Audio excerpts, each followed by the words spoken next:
બેંકો સાથે અબજો રૂપિયાનું કૌભાંડ કરી દેશ છોડીને ફરાર થયેલા નીરવ મોદીની સુરત સ્થિત બંધ હીરા કંપનીમાં આગ લાગવાની ઘટના સામે આવી છે।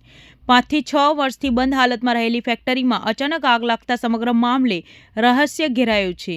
સુરતના સ્પેશિયલ ઇકોનોમિક ઝોન વિસ્તારમાં આવેલી આ હીરા ફેક્ટરીમાં ગતરોજ આગ ફાટી નીકળી હતી। આગની જાણ થતાં ભેસ્તાન ફાયર સ્ટેશનની ટીમ તાત્કાલિક ઘટના સ્થળે પહોંચી અને આગ પર કાબૂ મેળવ્યો હતો। ઉલ્લેખનીય છે કે 5 વર્ષ અગાઉ કસ્ટમ નિયમોના ભંગના કારણે આ હીરા ફેક્ટરીને સીલ કરવામાં આવ્યું હતું। આ સીલ કરાયેલ ફેક્ટરીના પહેલા માળે આવેલી ઓફિસમાં દસ્તાવેજી કાગળો અને વર્ક ફાઇલો રાખવામાં આવી હતી, જ્યાં આગ લાગી હતી। હાલ નીરવ મોદી લંડનની જેલમાં બંધ હોવાનું જાણવા મળ્યું છે। એવા સમયે બંધ ફેક્ટરીમાં આગ કેવી રીતે લાગી તે એક મુદ્દે અનેક સવાલો ઊભા થયા છે। આગની આડમાં કોઈ મહત્વના પુરાવા નષ્ટ કરાવવાનો પ્રયાસ કરાયો છે કે કેમ તે બાબતે હવે તપાસનો વિષય બન્યો છે।